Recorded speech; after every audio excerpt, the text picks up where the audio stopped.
L'être humain. Nous sommes chacun différents, possédant notre propre parcours, notre propre vision et nos propres convictions. Dans ce flot d'humanité à travers le monde, il existe des individus liés à l'étrange. Des personnes capables de le contrôler et de lui donner vie au travers de leur création. Peintres, musiciens, artistes en général, certains d'entre eux se trouvent dans le domaine du 7e art. Ces réalisateurs parviennent à manipuler l'étrange et lui donner une consistance au travers de leurs œuvres cinématographiques et télévisuelles. Avec cette vidéo, vous allez découvrir que l'étrange peut aussi être personnifié.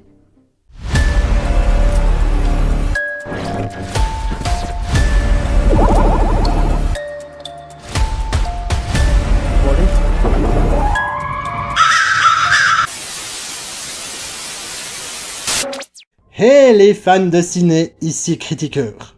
Je vous souhaite la bienvenue dans ce nouvel épisode de Cinétrange. Dans celui-ci, nous allons voir ensemble 4 réalisateurs qui officient principalement dans le domaine du bizarre, du tordu et de l'absurde. Le but ici n'est pas de vous faire une biographie détaillée de chacun. Ce serait beaucoup trop long. Nous allons voir principalement leurs métrages clés, leurs inspirations et leur style. Et croyez-moi, ces réalisateurs-là ne vous laisseront pas indifférents. Alors, fans de ciné, vous êtes prêts pour un nouveau voyage au cœur de l'étrange ?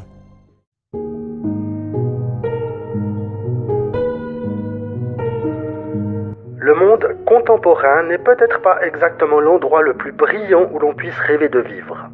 C'est une espèce d'étrange carnaval où il y a pas mal de douleurs, mais qui peut être assez drôle aussi. David Keith Lynch naît le 20 janvier 1946 à Missoula dans le Montana, États-Unis d'Amérique. Enfant, il déménage beaucoup en raison du travail de son père, chercheur au département de l'agriculture. Il sait se faire facilement de nouveaux amis partout où il se rend. Il n'aime pas l'école et a un penchant pour développer sa créativité. En effet, ce qui lui plaît, c'est la peinture et le dessin. Il se lance alors dans des études de peinture à l'Académie des Beaux-Arts de Pennsylvanie. Il réalise là son premier court-métrage en 1967, Six Figures Getting Stick, pour lequel il partage le premier prix à l'exposition annuelle de fin d'année. C'est là que l'American Film Institute lui accorde un financement pour réaliser un autre court-métrage, The Grandmother. Les caractéristiques principales de son métier de réalisateur vont commencer à émerger. En 1977, il autoproduit son premier long-métrage, Eraserhead, film étrange au possible, apparemment inspiré de ses rêves et de sa peur de la parentalité, étant papa d'une fillette de 9 ans au moment du tournage. Mel Brooks, épaté par son travail, lui confie la réalisation d'Elephant Man, qui sort en 1980. Le film rafle le Grand Prix au Festival d'Avoria ainsi que le César du meilleur film étranger. C'est ainsi qu'il accède à la réalisation de Dune, sorti en 1984. Le film est un échec, bien que devenant culte. David Lynch renie ce métrage, ce dernier n'étant pas son final cut. Il va ensuite de succès en succès. Blue Velvet en 1986, Sailor et Lula en 1990 et la série Twin Peaks entre 1990 et 1991. On peut citer ensuite Twin Peaks Firewalk With Me en 1992, préquel de la série, et Lost Highway en 1997. En 1999, il réalise Une histoire vraie qui casse avec son style habituel. Il s'agit d'un film optimiste traitant de la véritable histoire d'un homme qui traverse une partie des États-Unis en tracteur tondeuse à gazon pour aller voir son frère. Le film est un succès, tout comme Mulholland Drive en 2001. Puis en 2007 sort Inland Empire, qui est un échec commercial. Dès ce moment-là, David Lynch s'éloigne du cinéma. Il va cependant réaliser la totalité des épisodes de la tant attendue saison 3 de Twin Peaks, sortie en 2017. Depuis, il reste actif dans les domaines artistiques comme la peinture, la photographie et la musique, tout en réalisant plusieurs courts-métrages. Président du jury au 55e Festival de Cannes en 2002, réalisateur de publicité, il a même publié une bande dessinée, The Angriest Dog in the World, de 1983 à 1992. Il possède également une chaîne YouTube, David Lynch's Theater. Ce réalisateur aime briser les codes de la narration traditionnelle, surfant toujours entre cauchemar et réalité. D'un style surréaliste, hypnotique, Basculant souvent dans la violence et le grotesque, ses réalisations montrent un homme créatif doté d'une vision du monde mystérieuse et bizarre. En agrémentant ses métrages d'une bande sonore souvent inquiétante, il parvient à captiver son public avec des sujets complexes, reflétant toute l'étrangeté du monde qui nous entoure. Je regarde le monde et je vois l'absurde tout autour de moi. Les gens font constamment des choses étranges au point que pour la plupart, on arrive à ne pas les voir.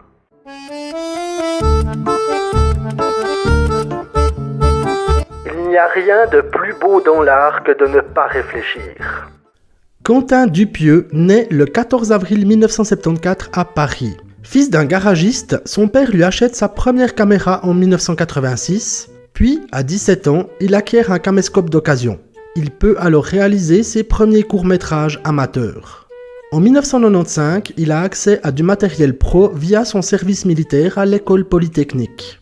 Il peut alors réaliser un court titré Du côté de chez Sinan qu'il envoie à Canal+, qui le lui achète. Afin de régler des problèmes de droit d'auteur d'une musique utilisée dans son film, Quentin Dupieux va composer lui-même une mélodie de remplacement. Sa passion pour la musique électronique se dévoile. Tout va aller ensuite très vite.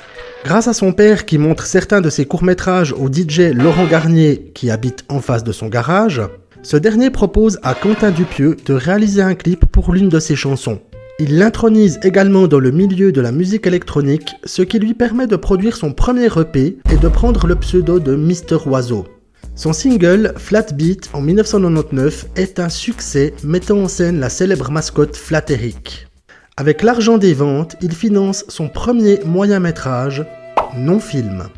Il écrit et réalise Steak qui sort en 2007 tout en continuant de composer et de produire des albums.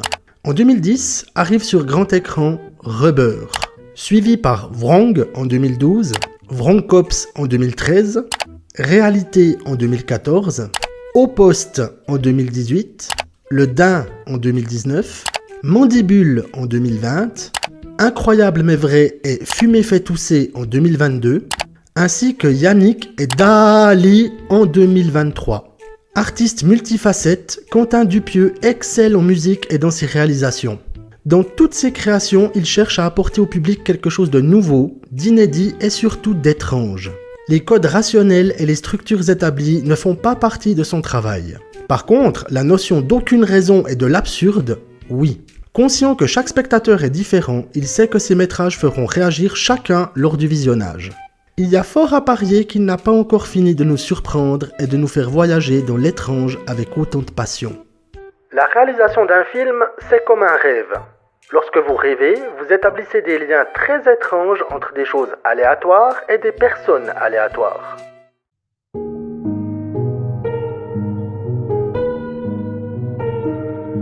L'imagination est le seul terrain où l'homme est libre.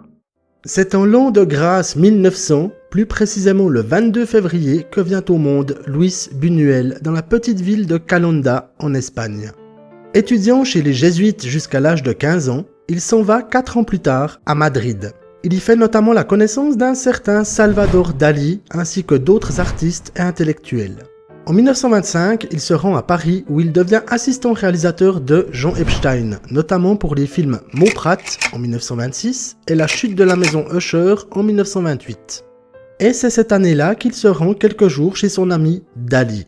Ensemble, ils décident d'écrire le scénario d'un film qui va révolutionner le cinéma. Un chien andalou. Cela est fait en 6 jours, puis Buñuel le réalise pour une sortie en 1929. Le résultat ? Une œuvre surréaliste d'une puissance incroyable qui va rester à jamais dans le panthéon du 7e art. Le film fait scandale, notamment pour sa scène d'un œil tranché avec une lame de rasoir. Il est parsemé d'images inspirées des rêves de Buñuel et Dalí, impliquant notamment des fourmis ou un couple enseveli dans le sable. Son second film, L'Âge d'or, également coécrit avec Salvador Dalí, va aussi soulever un scandale. Le métrage, considéré comme anticlérical et anti-bourgeois, bien que surfant toujours sur le surréalisme, fait énormément de remous lors de sa projection à Paris, ce qui lui vaut une interdiction de projection qui ne sera levée qu'en 1981. Le réalisateur va ensuite passablement voyager entre la France, les États-Unis et le Mexique, dont il va prendre la nationalité en 1951. Ce qui est épatant, c'est que durant sa carrière, il va passer par énormément de genres cinématographiques différents. Le documentaire avec Terre sans pain en 1933, la comédie avec Le Grand Noceur en 1949, le drame avec Los Olivados en 1950, la comédie noire avec La vie criminelle d'Archibald de la Cruz en 1955, la comédie dramatique avec Viridiana en 1961, qui a été Palme d'Or au Festival de Cannes, toujours le surréalisme avec L'Ange exterminateur en 1962, et il termine sa carrière de réalisateur avec le drame Cet obscur objet du désir en 1977.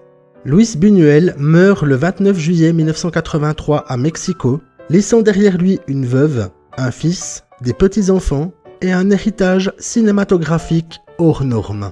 Il est incroyable de constater que malgré une filmographie rutilante, Luis Buñuel est principalement connu pour son tout premier métrage, Un chien andalou.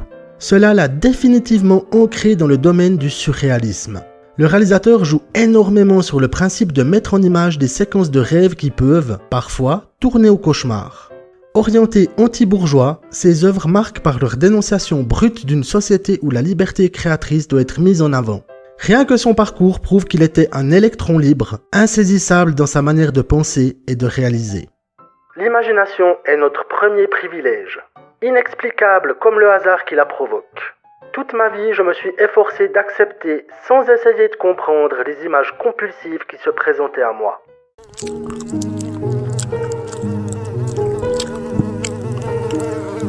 Le corps est la source de l'horreur chez les êtres humains.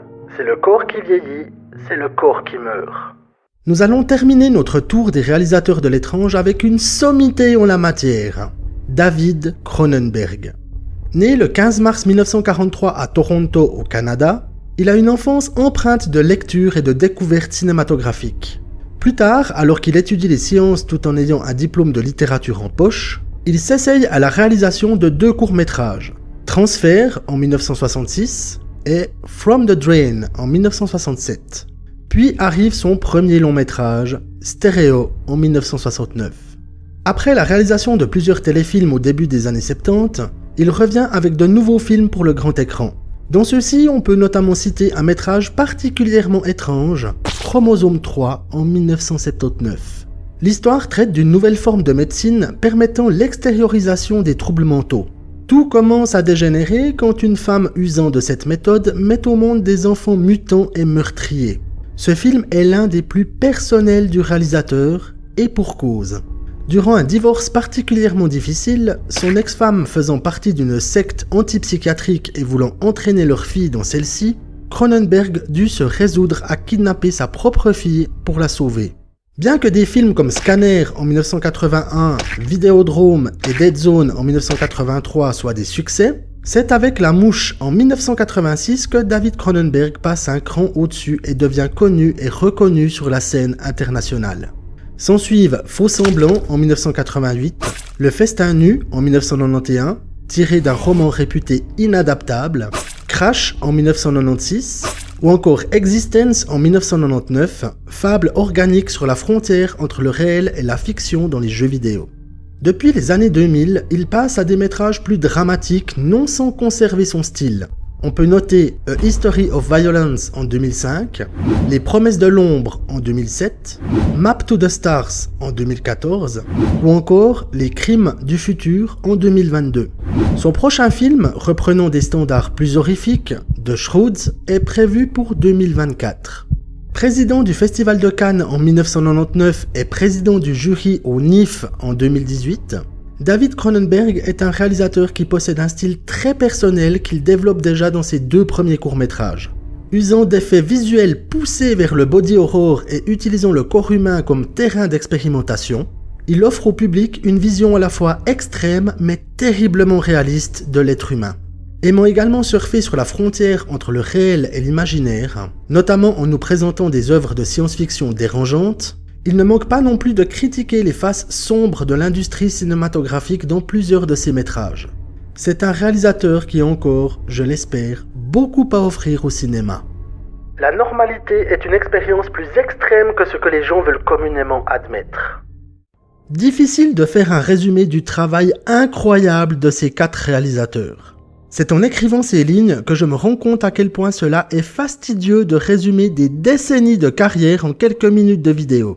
Pourtant, même sur un si court laps de temps, cela nous prouve que David Lynch, Quentin Dupieux, Luis Buñuel et David Cronenberg savent manier l'étrange.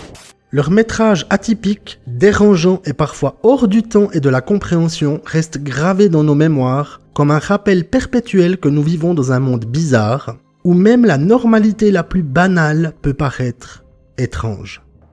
Voilà, fans de ciné, c'est tout pour cet épisode. Comme je l'ai dit avant, l'écriture a été assez compliquée.